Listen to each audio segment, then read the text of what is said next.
के राष्ट्रीय महासचिव कैलाश विजयवर्गीय अपनी पारंपरिक दुकान पर सामान बेचते नजर आए। धनतेरस के दिन कैलाश विजयवर्गीय हर बार अपनी माताजी के नाम से संचालित दुकान पर आते हैं। इसका जायजा लिया हमारे सहयोगी आदित्य सिंह ने।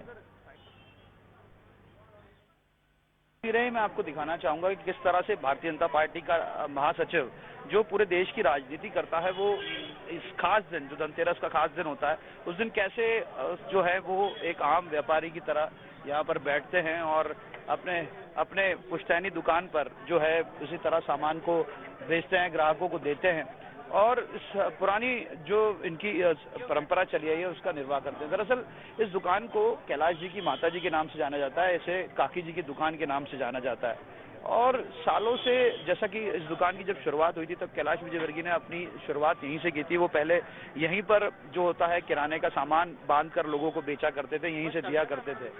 एक समय ऐसा आया, कहते हैं हर इंसान का दौर बदलता है, कैलाश विजयवर्गीय का भी दौर बदला और कैलाश विजयवर्गीय सक्रिय राजनीति का हिस्सा हो गए।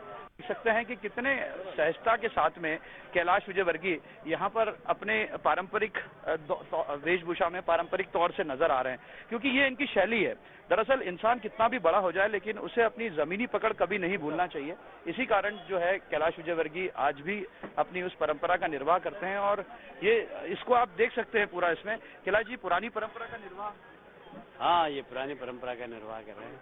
कैसा महसूस होता है जब काकी जी की दुकान में आप आते हैं? पुराना माता पिता का आशीर्वाद या जो बचपन की यादें होती, किस तरह? अच्छा लगता है, ऐसा लगता है कि माता पिता मुझे आशीर्वाद दे रहे हैं और उनकी इच्छा होती थी कि मैं कभी कभी दुकान पर आऊँ। तो मुझे लगता है कि जब भी मैं यहाँ पर आता हूँ तो मुझे अपने माता पिता का स्मरण भी होता है, तो लगता है वो साक्षात आशीर्वाद दे रहे हैं। चलो जी, लोग अपनी बुनियाद भूल जाते हैं, थोड़ा सा ऊपर जाते हैं तो, लेकिन इतने ऊपर से नीचा रहती है। मैं कभी ऊपर जाने के बाद मैंने सोचा ही नहीं कि मैं बड़ा बन गया। मैंने हमेशा अपने को छोटा ही समझा और आज भी मैं वैसा ही समझता हूँ। ये अंदाज और ये मुस्कान है कैलाश जी की, शायद यही पहचान है राजनीति में जो उन्हें हमेशा एक अच्छा मुकाम दिलाती आई है और शिखर दिलाती आई है, क्योंकि किसी बात को बहुत सहजता से लेते हैं और आज इतना मुकाम हासिल करने के बाद, इतनी बड़ी राजनीति पकड़ होने के बाद, खासकर कहा जाता है कि अमित शाह के खास और नरेंद्र मोदी की सरकार में एक अहम भूमिका निभाने वाले कैलाश विजयवर्गीय राजनीति के चाणक्य माने जाते हैं। और आज जब राजनीति का ये एक धुरंधर खिलाड़ी इस तरह सहजता से किराने की दुकान पर सामान बेचते हुए दिखते हैं और बताते हैं कि काम कोई भी छोटा बड़ा नहीं होता, इंसान की हर चीजें का आंकलन उसकी बुनियाद से होता है।